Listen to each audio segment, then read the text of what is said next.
Hello everyone, সবাই কেমন আছো? আশা করি ভালোই আছো, কারণ এখন তো ফেস্টিভ সিজন চলছে। আর এই ফেস্টিভ সিজনে সবাই আনন্দ করেই কাটাচ্ছ। আর আমরাও 25 ডিসেম্বর চলে গেছিলাম সেলিব্রেট করার জন্য বউবেড়াকে।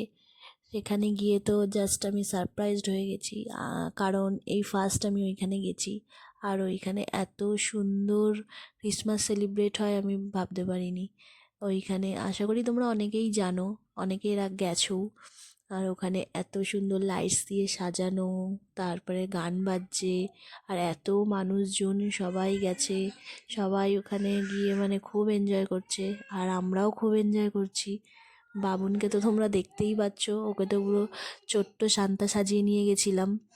ও ওখানে গিয়ে খুব মজা করেছে, খুব নাচানাচি করেছে, কারণ ও নাচতে এমনিই ভালোবাসে, আর গান পেলে তো ওকে ধরে রাখা যায় না।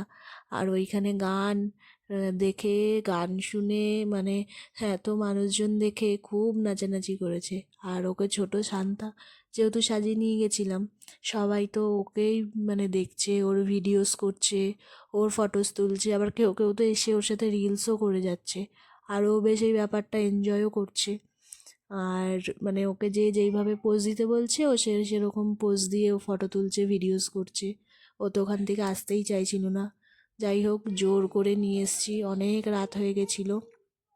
আর রাতে ফেরার পথে আমরা চলে গেছিলাম হাটারিতে ডিনার করেছি। আর এই দেখো, ও তো মেনু সিলেক্ট করছিল, কারণ মেনু সিলেক্ট করাটা সবসময় ওর দায়িত্বেই থাকে। বিকজ আমি ভেবে পাই না রেস্টুরেন্টে গেলে কি সিলেক্ট করব, কি খাবো। তাই ওকেই বলি যে তুমি তোমার পছন্দ মতো মেনু সিলেক্ট করবে। তো যাই হোক, খাওয়া দাওয়া করে বাড়ি ফেরার পথে আমাদের ওখানে পানিহাটি উৎসব হচ্ছিল। তো পানিহাটি উৎসবে দাঁড়িয়ে সেখানে কিছুক্ষণ গান টান শুনে বাড়ি ফিরেছি। আজকের দিনটা এইভাবেই সেলিব্রেট করলাম।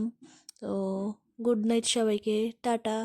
তোমরা সবাই কেমনভাবে সেলিব্রেট করলে তোমরাও জানিও। তো সবাই ভালো থেকো, সুস্থ থেকো।